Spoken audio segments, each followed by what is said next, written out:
কারণে শেখ হাসিনার আর 10 বার ফাঁসি হওয়া উচিত। সে বাংলাদেশের স্বাধীনতা এবং সার্বভৌমত্ব বিকিয়ে দিয়েছে। পুরো চট্টগ্রাম ডিভিশন নিয়েই একটা চক্রান্ত ষড়যন্ত্র চলছে। শেখ হাসিনা শেষবার ক্ষমতায় যখন ছিল তখন তিনি আর একটা অপকর্ম করেছেন। আমাদের যদি বিমান বাহিনী শক্তিশালী হতো তাইলে রোহিঙ্গারা বাংলাদেশে প্রবেশ করতে পারতো না। 71 সালেও কিন্তু একটা শান্তি কমিটি ছিল। এই সব শান্তির নামে যে সব বাহিনী আছে এরাই হলো অশান্তির মূল। শারজিস আলমের মতো একজন রাজনীতিবিদ, আমার চেয়ে বয়সে অনেক কম, আমি তাকে অর্বাচীন বলবো। খুব বেশি কিছু বলার নাই, কিন্তু আমার ব্যক্তিগত কিছু অভিজ্ঞতা আছে। অভিজ্ঞতার কথাটা আমি খুবই সংক্ষেপে বলার চেষ্টা করব। আমি পাহাড়ে বহুবার গিয়েছি, তার মধ্যে সর্বশেষ আমি গত এপ্রিল মাসে 12, 13, 14 তারিখে আমি পাহাড়ে ছিলাম। মানে আমি রাঙামাটি, খাগড়াছড়ি এই সব এলাকায় গিয়েছি এবং আমার সর্বশেষ যাওয়াটা হয়েছে আমি বাংলাদেশ সেনাবাহিনীর সঙ্গে গিয়েছিলাম। বাংলাদেশ সেনাবাহিনী অর্থাৎ আমি এনডিসির ন্যাশনাল যে ডিফেন্স কলেজের কোর্স করেছি, ক্যাপস্টন কোর্স, এক ক্যাপস্টন কোর্সের ফিল্ড ভিজিটের অংশ হিসাবে আমরা রাঙামাটি অঞ্চলে গিয়েছিলাম। তো সেখানে গিয়ে এর আগে আমি সাংবাদিক হিসাবে বহুবার গিয়েছি, বহুবার।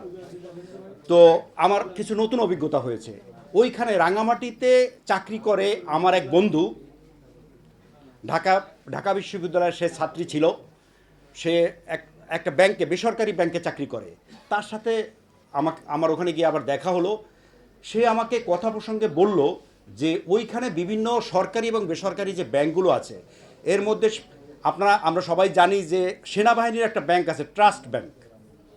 কিন্তু ওইখানে যে স্থানীয় যে পাহাড়ি সম্প্রদায়গুলো আছে তারা নাকি ট্রাস্ট ব্যাংকে যেতে পছন্দ করে না বা যান না, ক্লায়েন্ট না।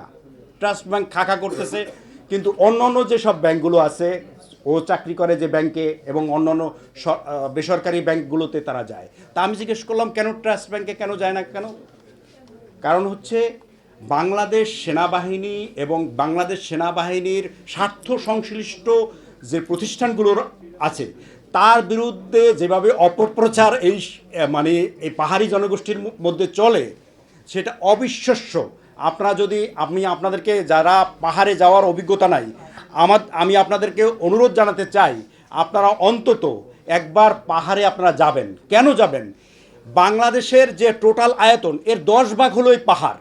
এই পাহাড়কে নিয়ে, এই পাহাড়কে মিয়ানমার চায়, এই পাহাড়কে ইন্ডিয়া চায়, আরও অনেক স্বার্থ সংশ্লিষ্ট গোষ্ঠী আছে যারা এই পাহাড়কে তারা করায়ত্ত করতে চায়। পারলে দখল করবে, যদি না পারে করক রাজ্যের মতো শাসন করবে। এই ষড়যন্ত্রে লিপ্ত তারা। আমরা দেখি যে তারা যে যেসব সন্ত্রাসী গোষ্ঠীগুলো বলা হলো যে 1500 কোটি টাকা বছরে চাঁদাবাজি হয়, এই চাঁদাবাজি 2টা কারণে পাহাড় অশান্ত। অনেক কারণ থাকতে পারে, তার মধ্যে প্রধানত 2টো কারণ। একটা হচ্ছে চাঁদাবাজির নেটওয়ার্ক, যারা স্থানীয় সন্ত্রাসী তারা চাঁদাবাজি থেকে তারা বিরত হতে চায় না। এই চাঁদা একেবারে ওই সন্তু লারমার নাম এসেছে, সন্তু লারমা থেকে শুরু করে একেবারে নিচ থেকে শুরু করে সন্তু লারমা পর্যন্ত আসে। আমি জানি না সরকার এবং রাষ্ট্রের আর কোনো জায়গায় আসে কিনা এই চাঁদার ভাগ। এটা যেমন আছে তেমনিভাবে আমাদের যে প্রতিবেশী রাষ্ট্র যারা ল্যান্ডলক, একটা আমাদের বৃহৎ শক্তি আছে, যারা হচ্ছে তাদের একটা বন্দর দরকার, যেটা তাদের চোখ আছে, কিন্তু আমাদের চিটাগং যে বন্দর, আমাদের প্রধান বন্দর, সেটার দিকে তাদের চোখ আছে। শুধু পার্বত্য চট্টগ্রাম না, পার্বত্য চট্টগ্রামের 3 জেলা না, পুরো চট্টগ্রাম ডিভিশন নিয়েই একটা চক্রান্ত ষড়যন্ত্র চলছে, যেটা আমরা এই যে এনডিসির কোর্সের মাধ্যমে আমি এটা আরও বিশদভাবে এবং জানতে পেরেছি, বুঝতে পেরেছি। এখন আমাদের করণীয় কি এই আলোচনায়? যেহেতু সরকারের একজন প্রতিমন্ত্রী মহোদয় আছেন, আমি তার মাধ্যমে এবং আপনারা যারা সাংবাদিক ভাই বোনেরা আছেন আপনাদের মাধ্যমে আমি মাননীয় প্রধানমন্ত্রী সহ সরকারের কাছে বিনীতভাবে অনুরোধ করতে চাই যে আমরা দেখেছি, একটু পিছনে যেতে হবে, আমরা দেখেছি যে সাবেক ফ্যাসিস্ট শেখ হাসিনার জমানায় 2টো কাজ করেছে। একটা হচ্ছে 97 সালে শান্তি চুক্তি করেছে। আমরা দেখছি যে শান্তির নামে পাহাড়ে কিন্তু শান্তি বাহিনী আছে না, শান্তি বাহিনী, সন্তু লারমার শান্তি বাহিনী। আমরা দেখেছিলাম 71 সালেও কিন্তু একটা শান্তি কমিটি ছিল। এই সব শান্তির নামে যে সব বাহিনী আছে এরাই হলো অশান্তির মূলে আছে এরা।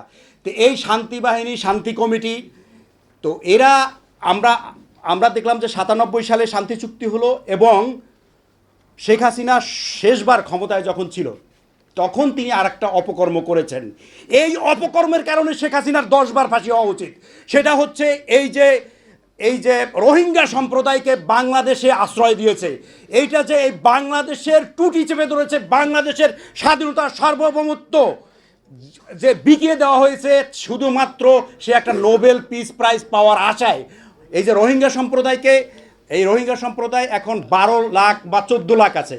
এই সংখ্যা প্রতিদিন বাড়ছে এবং এদের কোনো কাজকর্ম নাই। আমি রোহিঙ্গা ক্যাম্পেও আপনারা যাদের যাওয়ার অভিজ্ঞতা আছে, আমার আছে, আমি কয়েকদিন আগেও গিয়ে এসেছি, প্রায় মাসখানেক আগে।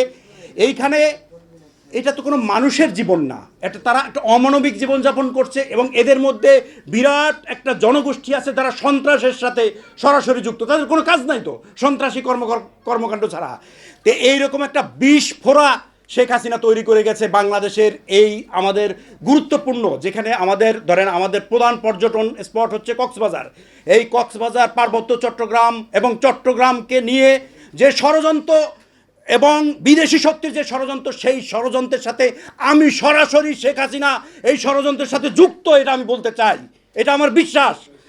এই কারণে শেখ হাসিনার আর 10 বার ফাঁসি হওয়া উচিত। সে বাংলাদেশের স্বাধীনতা এবং সার্বভৌমত্ব বিকিয়ে দিয়েছে এই রোহিঙ্গা সম্প্রদায়কে বাংলাদেশে প্রশ্রয় দিয়ে, এবং এই শান্তি বাহিনীর নামে অশান্তি সৃষ্টিকারী পাহাড়ি যে সন্ত্রাসী গোষ্ঠী তাদেরকে পৃষ্ঠপোষকতা দিয়েছে। এই কারণে শেখ হাসিনার আবার ফাঁসি হওয়া উচিত। তো যাই হোক, আমাদের এখন আমি যে কথা বলতে চেয়েছিলাম, আমার শেষ কথা বলতে চাই, আমাদের করণীয় কি, আমাদের সরকারের করণীয় কি।